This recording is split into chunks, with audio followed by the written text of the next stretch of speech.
Good morning student, मैं Anshu sir और आज हम देखेंगे रोम्बस का एक प्यारा सा क्वेश्चन। ठीक है, और प्रॉपर्टीज भी इसके साथ साथ देखेंगे।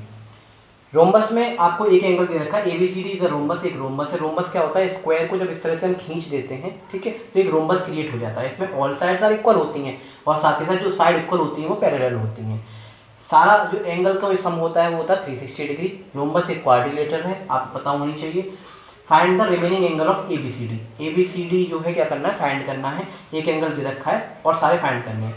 अगर आपको ये पता रोम्बस की एक प्रॉपर्टी होती है, अपोजिट एंगल जो होते हैं, आमने सामने वाले जो एंगल होते हैं बराबर होते हैं, यानी एंगल बी जो बराबर हो जाएगा एंगल डी के। यानी कि आप यहाँ लिख सकते हैं एंगल ए बी सी जो है, एंगल ए बी सी जो है वो बराबर हो जाएगा किसके? एंगल ए डी सी के। एंगल ए डी सी के कितना हो जाएगा? ये भी 72 डिग्री हो जाएगा। क्यों हो जाएगा? क्योंकि अपोजिट एंगल्स जो लिखना होता है हमें, अपोजिट एंगल्स आर इक्वल, क्योंकि अपोजिट एंगल्स जो होते हैं वो बराबर होते हैं। क्या होते हैं? बराबर होते हैं। अच्छा जी, एक पहली प्रॉपर्टी आपको पता चल गई। साथ ही साथ आपको एक और प्रॉपर्टी पता होनी चाहिए कि एडजेसेंट एंगल जो होते हैं, जो आजू बाजू वाले बराबर बराबर वाले जो एंगल होते हैं, ये और ये मिलके क्या होते हैं? 180 डिग्री बनाते हैं, सप्लीमेंट्री बनाते हैं। ऐसे ये दोनों मिलके सप्लीमेंट्री बनाएंगे, 180 बनाएंगे। ऐसे ये 180 बनाएंगे, ऐसे ये दोनों मिलके 180 डिग्री बनाएंगे। यानी ये और ये एंगल मिलके दोनों 180 डिग्री इसका सम होगा। तो 180 में से इसे माइनस कर दीजिए तो ये निकल आएगा, और ये जो है इसके बराबर होगा। ये तो हमने निकाल दिया, ये 72 था तो ये भी 72 आ गया। ठीक है, अब हमें ये निकालना है तो इसके बराबर हम इसे रख देंगे। तो इसमें अगर हम एंगल देखें डी ए बी, इसको हम लेते हैं angle D A B plus angle A B C, इन दोनों को हम ले रहे हैं। ठीक है, ध्यान रखिएगा डी ए बी को और ए बी सी को, इनको प्लस कर रहे हैं एंगल ए बी सी को।